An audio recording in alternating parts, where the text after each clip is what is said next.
inform y'all about the Trayvon Martin case.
How many of y'all have wear a black hoodie and y'all got shot in shot in because of it?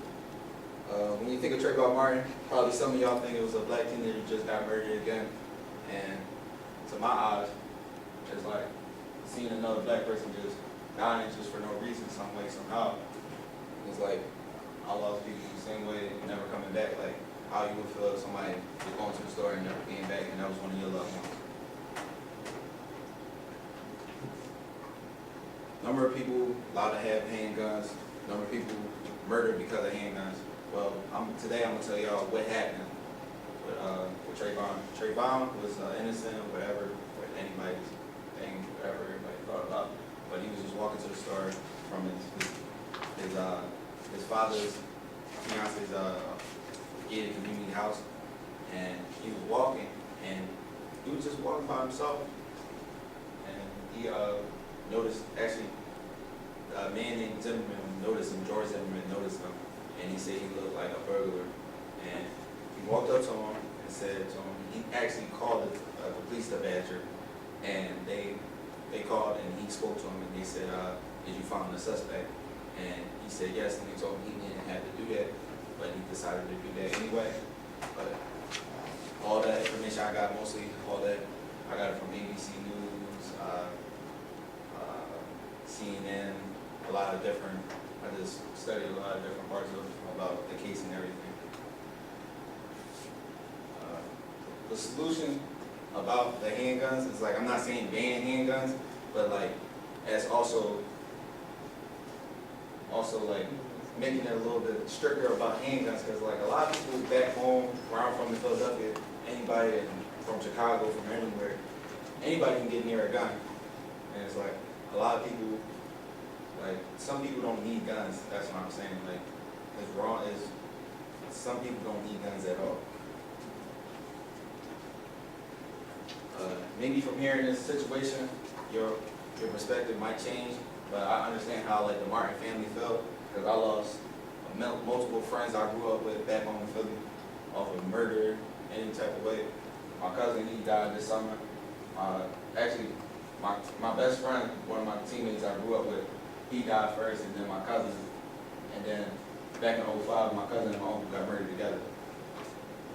So I understand how the Martin family feel about losing people off of senseless murders.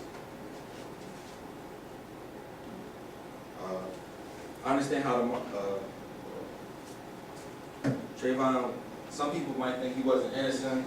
He was innocent, might not be innocent, but at the end of the day, George Zimmerman took his life, and I think he should pay for it, and that's my opinion. And I think the government and at Stanford, Florida, should like get rid of the stand your ground law, because there was a woman who actually was getting abused by her husband, and he was hitting her, and she picked up the gun and just shot it in the air, and now she has like 20 to 40 years in prison. And George Zimmerman, he just got a slap on his wrist and he came home. So I think they should get rid of the stand ground law. And I have another video also.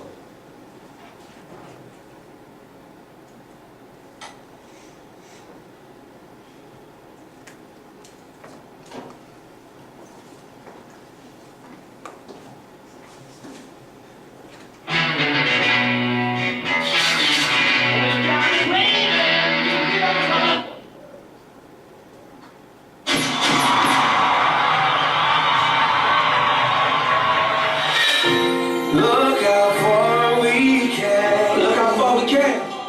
Through the fire, I stood knowing we would reign. You touched on it earlier, man. Like, you know, these records on this album is not something that, you know, anybody could make. And Traumatized. Yeah. That's like one of the most personal records Yeah. in the past decade, man. Yeah. That's, you feel like her. Yeah, right. And you Yeah. feel that your position, you can feel it even more. Yeah. Like on Traumatized, I talk about a lot of my homies that was killed, even giving people the vision of my homie mom at the funeral, crying on the ground, talking to the person that killed my dad about sweet revenge and the things he did to my life and how I was feeling and the feeling I always would have for him. And you know what I'm saying? There's certain things that even if you ain't been in that same predicament, like, you can feel it, like, you know what I'm saying? I watch people, as I play the song, I watch people, I could be looking straight, I watch people look at me, they look at me like, damn, this is how you really feel right here. They can feel it,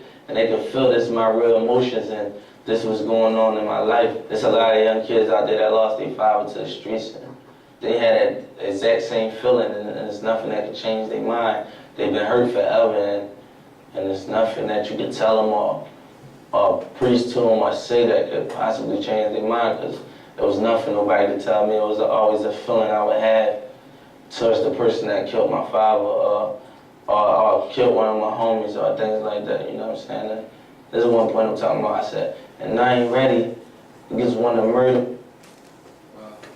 What I was trying to draw to y'all at the end of my conclusion, that also, like, how he's saying it, that's how everybody else feel about, like, let's say, one of my friends, like, anybody who would feel some type of way about somebody killing somebody they love, they had the same way. And that's how I think they should make the gun law stricter, because at the end of the day, it's going to be revenge and revenge and then revenge. And it's like, at the end of the day, people are going to keep dying off of gun violence, and we just need to have peace. And thank you, everybody.